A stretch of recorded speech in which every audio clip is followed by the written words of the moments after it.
Anime fans அனைவருக்கும் வணக்கம். இன்றைக்கி நம்ம காயிலிங் டிராகன் எபிசோட் 4 தான் பார்க்க போகிறோம். போன எபிசோட் முடிவில் இந்த ஃபர்ஸ்ட் இயர்ஸ் இருக்காங்கல்ல, அவங்களுக்கான காம்படிஷன் ஆரம்பிச்சிருக்கோங்க.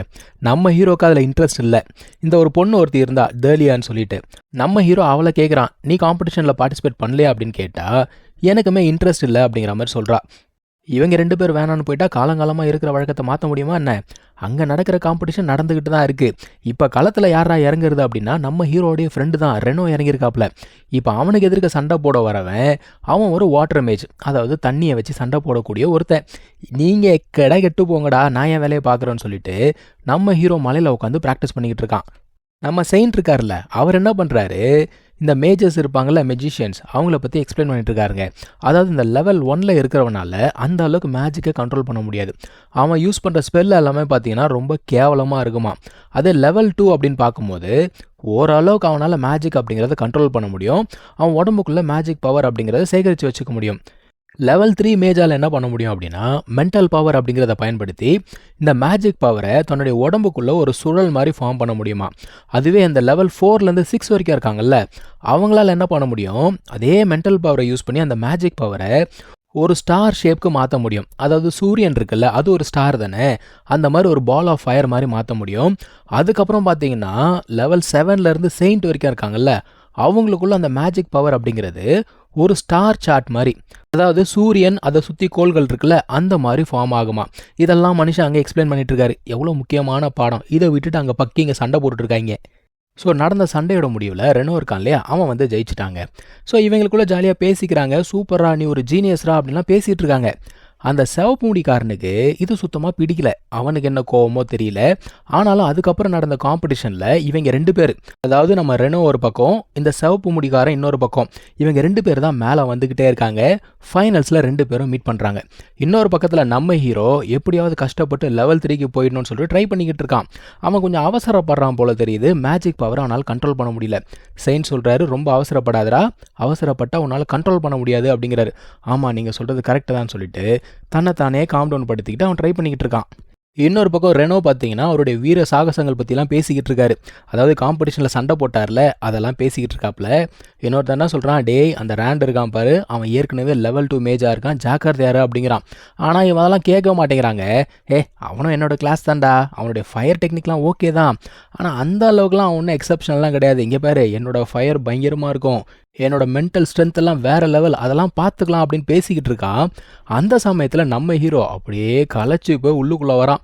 இவனுங்க பார்க்குறானுங்க, டே ஏன்டா இந்த மாதிரி பண்ணுற, நமக்கு ஒரு ஒர்க் லைஃப் பேலன்ஸ் வேணாமா, உடம்புக்கு ரெஸ்ட் வேணாமா அப்படிங்கிறானுங்க. அவன் பொத்துன்னு போய் பெட்டில் விழுந்துட்டான். இவனுங்களுக்குள்ளே பேசிக்கிறானுங்க, டே அவன் ஃபேமிலி பாவம்டா, அவங்கக்கிட்ட காசு பெருசாக இல்லை, நம்ம இதுக்கப்புறம் அவனுக்கு நிறைய ஹெல்ப் பண்ணணும், பாரு எவ்வளோ எக்ஸாஸ்டடாக இருக்கான் அப்படின்னோடனே நம்மால் அப்படியே தலையை தூக்கி, டே ரெனோ நாளைக்கு நீ தாண்டா சாம்பியன்ஷிப் வின் பண்ணணும்னு சொல்லிட்டு பொத்துன்னு மறுபடியும் விழுந்துட்டான். என்ன சொல்கிறதுனே தெரியல அவனுங்களுக்கு. ஸோ எல்லாருமே எதிர்பார்த்த மாதிரி அடுத்த நாள் பார்த்தீங்கன்னா ஃபைனல்ஸ் அப்படிங்கிறது ஆரம்பிக்குது. இதில் யார் ஜெயிக்க போகிறாங்க அப்படிங்கிற ஒரு ஆரவாரத்தோட இந்த ஒரு சண்டை ஆரம்பிக்குதுங்க. ஆக்சுவலாக ஆரம்பித்தோன்னே நம்ம ரெனோ பார்த்தீங்கன்னா ஒரு சில டயலாக்லாம் பேசுகிறாப்புல.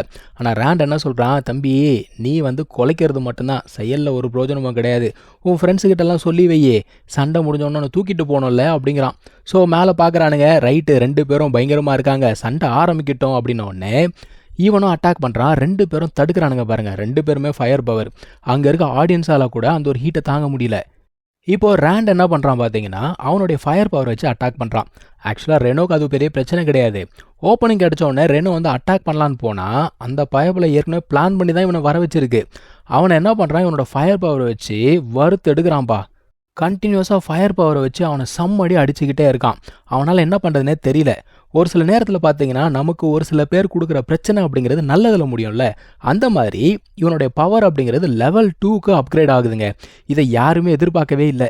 இவன் லெவல் 2 ரீச் ஆனோடனே ரேண்டெல்லாம் ஆடி போயிட்டாங்க. ஆத்தாடி இவன் லெவல் 2 ரீச் ஆகிட்டானா அப்படின்னு பார்க்குறான்.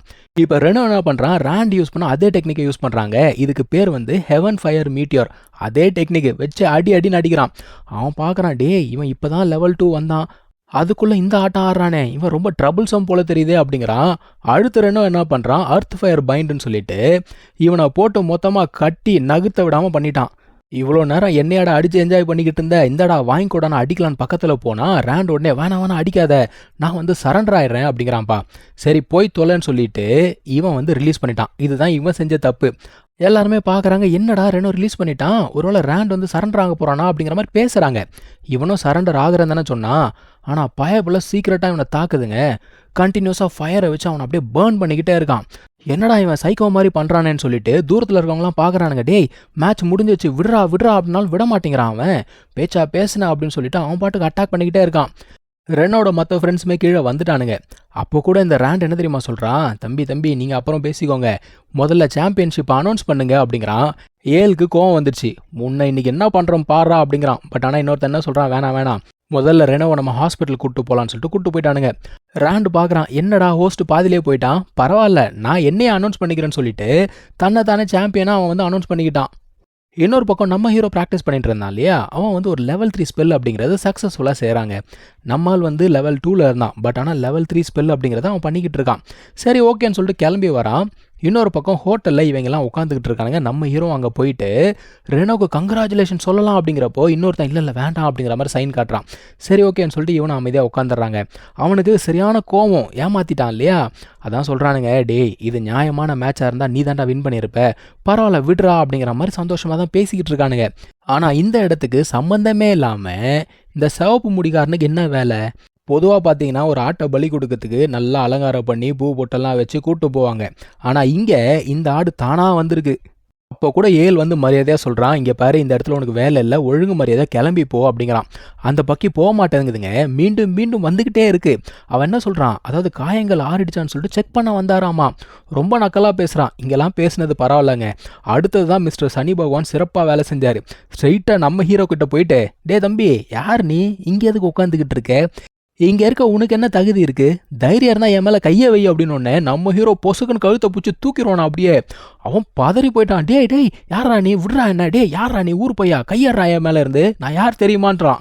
இவனை பார்த்து எல்லாம் பயங்கரமாக சிரிக்கிறானுங்க. ஒரே அசிங்கமாக போச்சு, குமாருங்கிற லெவலுக்கு ஆகிப்போச்சு. ஆனாலும் சார் எப்படி பேசுகிறாரு, மீசையில் மண் ஓட்டலங்கிற மாதிரி. எவ்வளோ தைரியம் இருந்தால் ஏன் மேலேயே கையை வைப்ப, என்னடா ஸ்கில் அது, நீ ஒரு மேஜ் வாரியர் மாதிரி சண்டை போடுற, உனக்கு தைரியம் இருந்தா மேஜிக் பவர் வச்சு சண்டை போடலாம் வரியா அப்படிங்கிறான். நம்ம ஹீரோவும் சண்டை போகிறதுக்கு ரெடியாக தான் இருக்கான். பட் ஆனால் ரெனோ என்ன சொல்கிறான், வேணாண்டா, அவன் ஆல்மோஸ்ட் லெவல் 3 ரீச் ஆகிட்டான், வேணாம் அப்படிங்கிற மாதிரி சொல்ல. ஆனாலும் வந்து ரேண்ட் விட மாட்டேங்கிறான். இங்கே பாரு தம்பி, தோக்குறவங்க இனிமேல் ஜெயிக்கிறவங்கள பார்த்தா அப்படியே திரும்பி போயிடணும் சரியா, தோக்குறவன் 100 கோல்டு காயின்ஸ் தரணும் அப்படின்னோடனே நம்ம ஏல் சிரிச்சுக்கிட்டே வரான். என்னடா லூஸ் மாதிரி பேசுகிற, 100 என்ன 100, நான் வந்து 10,000 கோல்டு காயின்ஸை கொடுக்குறேன், உன்னால் கொடுக்க முடியுமா அப்படின்னோடனே இவனுங்க திரு முழிக்கிறானுங்க. அந்த ரேண்டோட ஃப்ரெண்டு ஒருத்தன் என்ன சொல்கிறான், டேய் நம்ம 3 பேர் ஒன்று சேர்ந்தா ஈஸியாக வந்து 10,000 கோல்டு காயின்ஸை கொடுத்துடலாம், அவனை பார்த்தா அந்த அளவுக்குலாம் ஸ்ட்ராங்காக தெரியல, நீ ஒத்துக்கோடா அப்படின்னோடனே இவனை ஒத்துக்கிட்டாங்க. சரி ஓகே களத்தில் சந்திப்போன்னு சொல்லிட்டு நம்ம ஆட்கள் போயிட்டாங்க. ஸோ இந்த ஆட்டை எப்படி பிரியாணி போட்டாங்கன்றதை நம்ம அடுத்த எபிசோடில் பார்க்கலாம். தேங்க்யூ ஸோ மச் ஃபார் வாட்சிங். Take care, by.